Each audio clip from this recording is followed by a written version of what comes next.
के लिए सवाल उठाए तो आप कहेंगे बीजेपी का समर्थक है?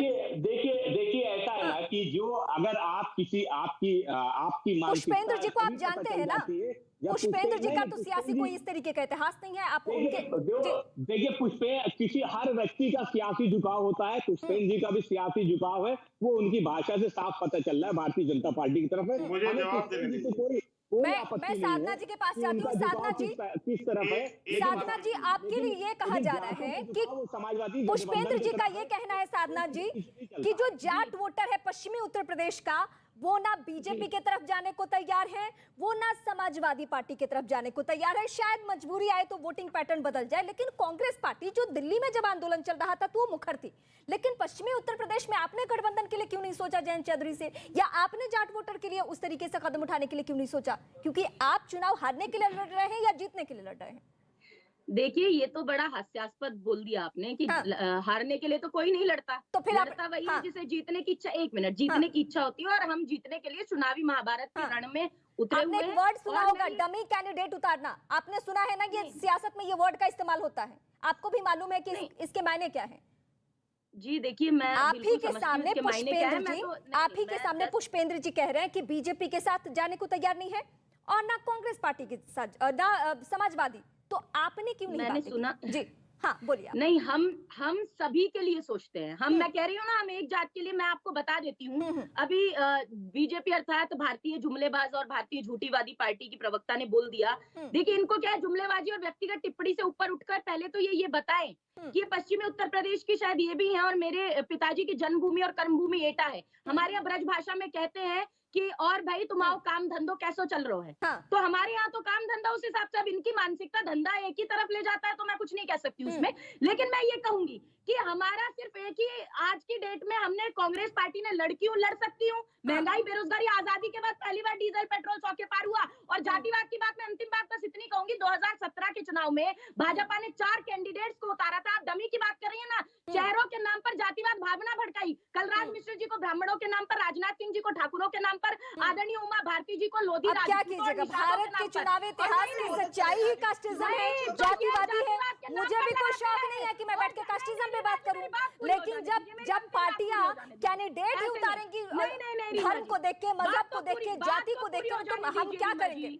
अनिला जी जवाब। रीमा जी मेरी बात तो मैं, ऐसा है कि वक्त की कमी है, वक्त की कमी है। अनिला जी के पास जवाब थोड़ी ना होता है। अनिला जी तो व्यक्तिगत टिप्पणी करके बैठी है, इनको तर्क है ही नहीं इनके पास।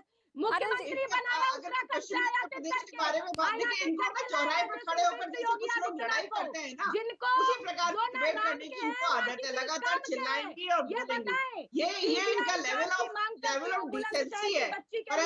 परंतु क्या किया जाए, जब पार्टी ने इनको प्रवक्ता बनाया हुआ है तो क्या अपनी समझ इस प्रकार की भाषा का और डिबेट का रास्ता चुनेंगी? रीमा जी मैं आपको बता दूं कि उत्तर प्रदेश अगर आप वोटिंग पैटर्न देखें जाटों का, तो 29 में जो है 91% के करीब जाटों ने भारतीय जनता पार्टी को वोट दिया। चलिए आप दोनों की बातें हम सुन ले।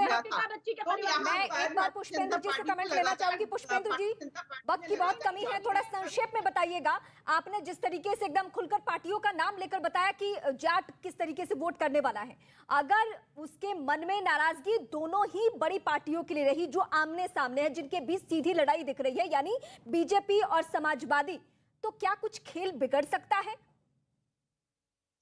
निश्चित रूप से जो हम सोच रहे थे उस तरह का खेल अब नहीं हो पाएगा, ऐसा मुझे लग रहा है। और जो ये हमारे समाजवादी पार्टी के भाई हैं, ये अभी नए जो है शायद प्रवक्ता बने, इन्हें मालूम नहीं है कि कम से कम आंदोलन जो हुआ है, आंदोलन जो हुआ है,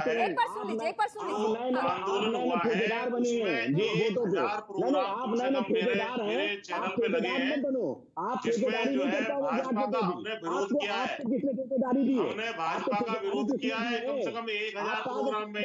इनको मालूम नहीं है, मेरा इतिहास पता नहीं है, मेरे बारे में जानते नहीं। आप शांत हो जाइए, सुन लीजिए, ठीक है? अरे सुन लीजिए, ज्यादा मत बोलिए, सुन लीजिए। परिचय दे दिया कि कौन किधर शांत हो फखरुल जाइए। जी, मुझे आपसे एक आखिरी कमेंट लेना है, वक्त की कमी है, आपसे भी मैं यही कहूंगी, आपने पूरे जोरों शोरों के साथ पश्चिमी उत्तर प्रदेश को ध्यान में रखते हुए गठबंधन तैयार किया। सवाल सुन लीजिए फखरुल जी, आपने पश्चिमी उत्तर प्रदेश को ध्यान में रखते हुए गठबंधन तैयार किया, लेकिन गठबंधन को लेकर बीजेपी का यह कहना है, नेटवर्क 18 से बातचीत में सीएम योगी ने साफ कर दिया, जाट मेरे साथ है। पुष्पेंद्र जी जो कि किसान नेता है, उनका कहना है कि जाटों के मन में नाराजगी है समाजवादी पार्टी के लिए, तो आपके लिए तो राहें बहुत मुश्किल भरी। पुष्पेंद्र जी एक लीडर हो सकते हैं, पश्चिमी उत्तर प्रदेश में किसानों के बहुत बड़े बड़े लीडर हैं।